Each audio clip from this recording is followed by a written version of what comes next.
ನೋಡಿ ಬಂದ ಮಾವಿನ ಹಣ್ಣು ರಾಕಿ ನೋಡ, ಮಾವಿನ ಹಣ್ಣು ಆಸೆ ಜಾಸ್ತಿ ಅವನಿಗೆ, ಮನುಷ್ಯರು ಥರನೇ ಸೇಮು. ಸರಿ ಹಾಕ್ತೀನಿ.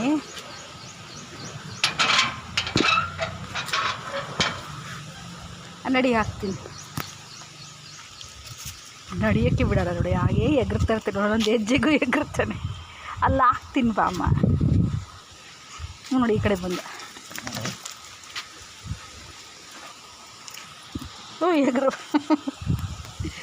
ಕಷ್ಟ ಫ್ರೆಂಡ್ಸ್, ಒಬ್ಬರೇ ಹಿಡ್ಕೊಂಡು ವಿಡಿಯೋ ಮಾಡೋದು ತುಂಬ ಕಷ್ಟ ಆಗುತ್ತೆ. ನೋಡಿ ಇಲ್ಲಿಟ್ಟಿದ್ದನ್ನ ಹಾಕ್ತೀನಿ ಈಗ.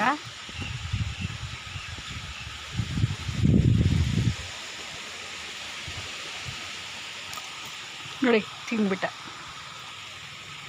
ಅವನು ಮನುಷ್ಯರು ಥರನೇ ಸಿಪ್ಪೆ ತಿನ್ನಲ್ಲ, ಬರೀ ಹಣ್ಣು ಮಾತ್ರ. ಯಾಕೋ ಟೇಸ್ಟ್ ಇಷ್ಟ ಆಗಲಿಲ್ವೂ, ಸ್ವಲ್ಪ ಹುಳಿ ಇದೆಯಾ, ತಿನ್ಕೊ ಬಾಯಿಲೆ.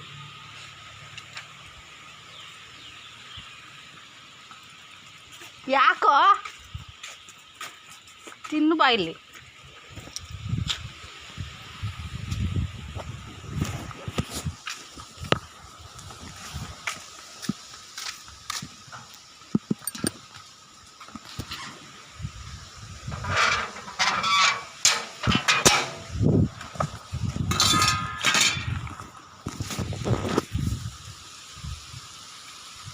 ತಿಂತಾಯಿದ್ದಾನೆ ನೋಡಿ. ನಾನು ಬಂದ್ಬಿಟ್ಟೆ, ಯಾಕೋ ತಿನ್ನಲಿಲ್ಲ ಅಂತ ಹಾಕಿದ್ದೀನಿ, ತಿಂತಾಯಿದ್ದಾನೆ ನೋಡಿ. ಅವನು ಮನುಷ್ಯರು ಥರನೇ ಸಿಪ್ಪೆ ತಿನ್ನಲ್ಲ, ಬರೀ ಹಣ್ಣು ಮಾತ್ರನೇ ತಿನ್ನೋದು. ಹಣ್ಣು ತಿನ್ಕೊಂಡು ಸಿಪ್ಪೆ ಎಲ್ಲ ಬಿಡ್ತಾನೆ. ಅವನು ಒಂಥರ ಮನುಷ್ಯರು ಈ ಥರನೇ. ಅವನು ಎಲ್ಲ ಹಣ್ಣು ತಿಂತಾನೆ. ಬಾಳೆಹಣ್ಣು ತಿಂತಾನೆ, ಕಲ್ಲಂಗಡಿ ಹಣ್ಣು ತಿಂತಾನೆ, ಹಲಸಿನ ಹಣ್ಣು ತಿಂತಾನೆ, ಪಪ್ಪಾಯ ತಿಂತಾನೆ. ಅಷ್ಟೇ ನಾವು ಟ್ರೈ ಮಾಡಿರೋದು, ಬೇರೆ ಯಾವುದಕ್ಕೆ ನಾವು ಟ್ರೈ ಮಾಡಿಲ್ಲ.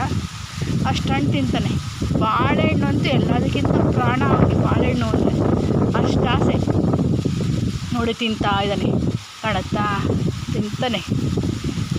ಪ್ರಾಣ ಅವನು. ಎಲ್ಲ ಸ್ವಲ್ಪ ನಮ್ಮ ಮನೆಯಲ್ಲಿ ಏನೇ ಹಣ್ಣು ತಂದರೂ ಏನೂ ವೇಸ್ಟ್ ಆಗೋಲ್ಲ, ಎಲ್ಲ ತಿಂತಾನೆ ಅವನು. ಒಂಥರ ಮನುಷ್ಯರು ಥರನೇ ಸಾಕಿರೋದು, ಪ್ರಾಣಿ ಥರ ಅಲ್ಲ.